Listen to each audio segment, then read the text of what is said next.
Welcome to పూరా local news.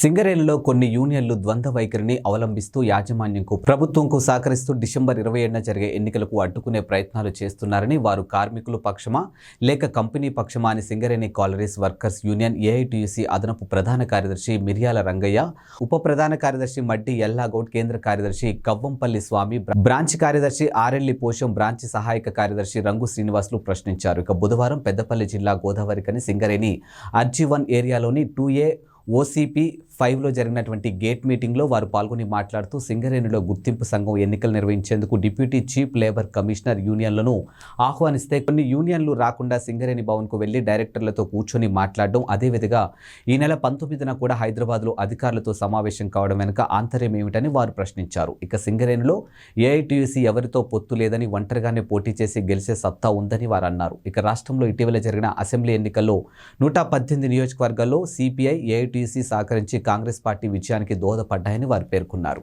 అందువల్ల న్యాయంగా సింగరేణిలో ఏఐటీయూసీకి, ఏఎన్టీయూసీకి మద్దతు ఇవ్వాలని, కానీ ప్రభుత్వం మెచ్చిందని ప్రగల్భాలు పలుకుతున్నారని వారు విమర్శించారు. అసలు సిసలు కార్మిక సంఘం ఏదో సింగరేణి ఉద్యోగులే తీర్పు చెప్తారని వారన్నారు.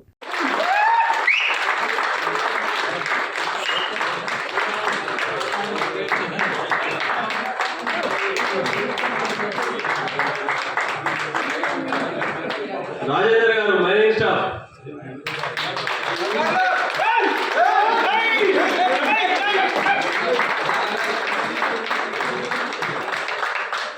అలాగే నవంత్ గారు మైనింగ్ స్టాఫ్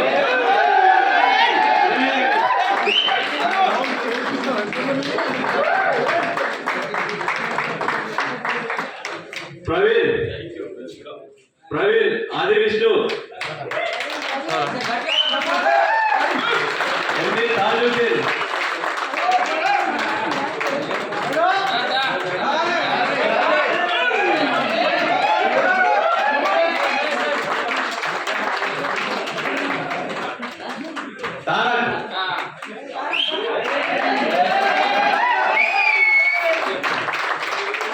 రాకేష్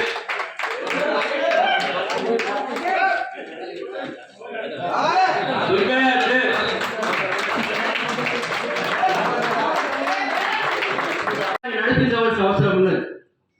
ఇది 80 ఏళ్ల చరిత్ర ఉన్నటువంటి సంఘం, అనేక మంది త్యాగధనం నిర్మించిన సంఘం, వందలాది మంది ఈ జెండా నీడన కార్మికుల కోసం పోరాడి అమరులై ధృవతారులై ఆకాశాన చుక్కలై వెలుగుతున్న వాళ్ళ వారసత్వం మనకిచ్చిన సంఘం. కాబట్టి ఈనాడు అనేక చోట్ల భారీగా ఏఐటీసీలో చేరికలు జరుగుతున్నాయి. అట్లాగే అనేక మంది భాస్కరరావు భవన్కి వచ్చి, కార్మిక నిలయం అనేటువంటి మన భాస్కరరావు భవన్లో కూడా వాళ్ళు వచ్చి ఉత్తేజంగా, ఉత్సాహంగా మన యూనియన్లో చేరుతున్నారు. కామ్రేడ్స్, ఈ ఎర్ర జెండా కండువా కప్పుకున్నందుకు మనమంతా గర్వపడాలని చెప్తున్నాను నేను. ఎందుకంటే ఇది చరిత్రాత్మకమైనటువంటి సంఘం. చికాగో నగరంలో 8 గంటల పనిదినం కోసం ఆనాడు జరిగిన మహోత్సవ పోరాటానికి గుర్తే మన ఎర్ర జెండా. ఇదేదో మామూలుగా మనం రంగు అద్దుకునేది కాదు, త్యాగధనుల రక్తం చిందించి ఎరుపెక్కించిన జెండా. కాబట్టి ఈ జెండా కప్పుకున్నందుకు మనం నిజంగా గర్వపడుతూ మన సంఘం కోసం పోరాడదాం. ఆ విధంగానే ఈరోజు ఎన్నికలు జరుగుతున్నాయి. 7వ దఫా 6 సార్లు జరిగినాయి. 3 నెలలకు 6 నెలలకు ఆలస్యంగా జరిగినాయి. కానీ ఇది 7వసారి. దీనికి ఆటంకాలు, అడ్డంకులు, కోర్టు కేసులు, వాయిదాలు, మరి ఇది ఎవరి ఫాయిదా కోసమో అర్థం చేసుకోవాలి మనమంతా.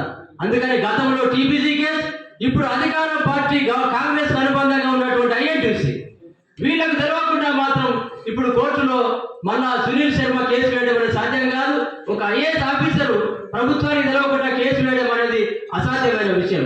ఏదేమైనా కాంగ్రెస్ అధికారం ఉంటేనే కొన్ని సంఘాలు ఉంటాయి, ప్రభుత్వం ఉంటేనే కొన్ని సంఘాలు పనిచేస్తాయి. గతంలో టీపీజీ కేసు ఉండే, టీఆర్ఎస్ పోయిన తర్వాత, బీఆర్ఎస్ ఓడిపోయిన తర్వాత వాళ్ళ ఆఫీస్కు తాళాలు పెట్టుకునే పరిస్థితి వచ్చింది. స్తబ్దతలో ఉన్నారు, డిశ్చార్జ్ అయిపోయారు. కానీ కవిత కలిసి మళ్ళీ రీఛార్జ్ చేసిందట. మళ్ళీ మెల్లమెల్లగా మిర్యాల రాజారెడ్డి బాయిల మీదకి వస్తాడు. ఇకపోతే 10 ఏళ్ళు పండుకున్నది ఐఐటీసీ, ఆ గడియారం ఆగిపోయింది.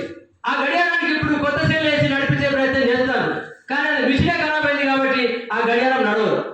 ఎందుకంటే గవర్నమెంట్ ఉంటే గప్పాలు కొట్టేటోళ్ళు, సర్కారు ఉంటే సంఘాలు కొట్టేటోళ్ళు, కేవలం ప్రభుత్వం ఉంటేనే పనిచేసేటోళ్ళు కార్మిక సంఘానికి పనిచేయరు.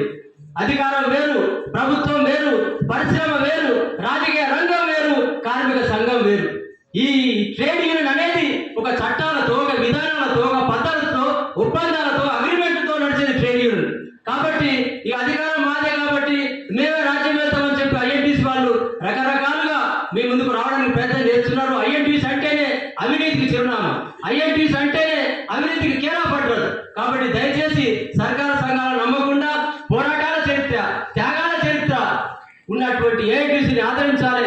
ఏఐటీసీ గుర్తును మనం తప్పకుండా గుర్తుపెట్టుకొని నక్షత్రాన్ని అమరవీరులు ఎవరైతే గోదావరి కళలో భాస్కర్ రావు, మందబరిలో అబ్రహం, శ్రీరాంపూర్లో నరసయ్య గారు, ఇల్లందులో పొల్లెత్తుల ఆనందం గారు, అనేక మంది మన జెండా కోసం, మన యూనియన్ కోసం అమరులై బలిదానం చేసి నింగిలో చుక్కలై వెలుగుతున్నారు. ఆకాశాల ధృవతారులు అయినారు.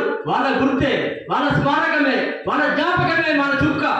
కాబట్టి ఈ బ్యాలెట్ పేపర్లో ఉన్నటువంటి 13 మందిలో మన చుక్క కింద నుంచి ఉన్నది. మూడోది 11వ నంబర్. ఆ 11వ నంబర్ చుక్క మెరుస్తానే ఉంటది, నక్షత్రం తలుపు అంటానే ఉంటది. కాబట్టి ఆ చుక్క మీదనే మనం చుక్క పెట్టాలి.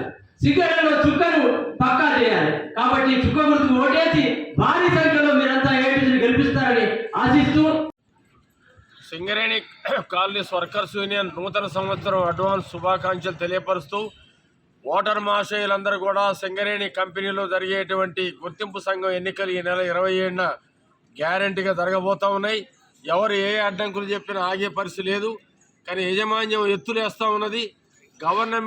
కొత్త గవర్నమెంట్ కూడా మరి ఏదైతే యూనియన్ గుర్తింపు సంఘానికి అడ్డంకులు తెలియపరుస్తూ ఉన్నారు. టీబీజీకే సంఘం వాళ్ళు ఇప్పుడు ఐఎన్టీసీ కండవలు కప్పుకొని సాటు మార్గంగా జంపు జలాల్లో కొంతమంది దూకుతూ ఉన్నారు. కాబట్టి దయచేసి కార్మిక సోదరులందరూ కూడా నమ్మొద్దు. కాబట్టి కార్మికులందరూ కూడా విజ్ఞప్తి చేసేది ఏంటంటే, నిన్న కంపెనీ యాజమాన్యం పిలిస్తే ఈ కార్మిక సంఘాలు ఒక ఏఐటీసీ, బిఎంఎస్ తప్ప మిగతా సంఘాలన్నీ కూడా సింగరేణి భవన్ హైదరాబాద్లో కంపెనీతో కురుక్కుండా కూర్చున్నారు. వీళ్ళు అంటే ప్యాకేజీకి పోయారా, దేనికి పోయారు? ఒక పక్క యాజమాన్యానికి మనకి ఘర్షణ జరుగుతూ ఉంది. ఎన్నికలు పెట్టకుండా 3 ఏళ్ల నుంచి కాలయాపన చేస్తూ ఉంది. కోర్టు జడ్జిమెంట్ ఇచ్చింది. ఆర్ఎల్సీ, డిఎల్సీ, లేబర్ డిపార్ట్మెంట్ డిఫరెంట్గా ఎన్నికలు జరుపుతాం 27వ తారీఖు అంటా ఉంటే, వీళ్ళు ఎన్నికలు జరపకుండా కంపెనీ తొత్తులుగా పోయి సింగరేణి భవన్లో ఎందుకు కూకున్నారు? పోయినసారి ఆర్ఎల్సీ గారు పిలిచి షెడ్యూళ్లు విడుదల చేసి ఈ విధంగా ఎన్నికల గుర్తులు కూడా చేసి అన్ని యూనియన్లు పిలిస్తే, సింగరేణి యాజమాన్యం పిలిస్తే వీళ్ళందరూ పోయారు. ఇంక్లూడింగ్ సిఐటితో సహా కూడా కంపెనీ యాజమాన్యం సింగరేణి భవన్ పోయిన నెల 27వ తారీఖున పోయి కంపెనీ వాళ్ళతో కూర్చున్నారు. ఆఖరికి అసెంబ్లీ కంటే ముందు మన ఎన్నికలు జరగాల్సింది ఉండే. కానీ అవి వాయిదాల మీద వాయిదాలు వేసుకుంటా 27న జడ్జి అందరి ముందు రాసి ఇచ్చారు. 27న అన్ని సంఘాలు కూడా రాసి ఈరోజు మరి ఈ యొక్క ఎన్నికల్ని కార్మికులు వంచ చేసే పరిస్థితిలో సింగరేణి భవన్ ఎందుకు పోయారు, నిన్న దేనికోసమని సింగరేణి పోయారో సమాధానం కార్మికులకు చెప్పాలి యూనియన్లు. కాబట్టి అందుకనే కార్మిక వర్గంలో ఉంటారా, కంపెనీ తొత్తులుగా ఉంటారా తెలుసుకోండి కామ్రేడ్స్. కార్మికులు చూస్తూ ఉన్నారు, ఎడ్యుకేటెడ్స్ ఉన్నారు. ఏఐటీసీ ఏదైతే ఉందో కార్మికులు సేవ చేసిన చరిత్ర ఉంది. డెఫినెట్గా ఈ నెల 27వ తారీఖున ఎన్నికలు జరగకపోతే చాలా పద్ధతులు మారుతాయి. యూనియన్లు సింగరేణి భవన్ పోయిన వాళ్ళ యూనియన్ల సంగతి కూడా తేలుస్తాం. కాబట్టి అందుకనే దయచేసి ఎన్నికలు జరిగేటట్టు సహకరించండి. కంపెనీ పోయి చెప్పండి మీరు. కాబట్టి దయచేసి ఎన్నికలు జరగాల్సిందే. ఎక్కడ చూసినా సరే ఏఐటీసీ ఎర్ర జెండా సంఘం అని కొత్త తరం పాత కార్మికులందరూ కూడా చాలామంది గుంపులుగా మన యూనియన్ కండవలు కప్పుకుంటున్నారు. వాళ్ళందరికీ ధన్యవాదాలు. Thanks for watching Pura local news, your choice for local voice.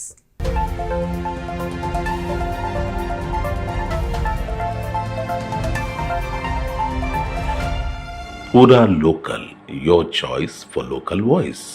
Pura local మీకోసం మా ఛానల్. మీ జిల్లాకు, మీ మండలానికి, మీ గ్రామానికి, మీ ప్రాంతానికి, మీ వీధికి, మీ ఇంటికి, మీ వద్దకి, ఎక్కడికైనా ఎప్పుడైనా మా పూరా లోకల్ ఛానల్ వస్తుంది. మీరిచ్చే సమాచారాన్ని అందరికీ చేరువయ్యేలా చేస్తుంది. మీ గొంతుకని ప్రతి ఒక్కరికి వినిపిస్తుంది. మీకు ఎల్లప్పుడూ అందుబాటులో ఉంటుంది మా పూరా local. Your choice for local voice. Pura local.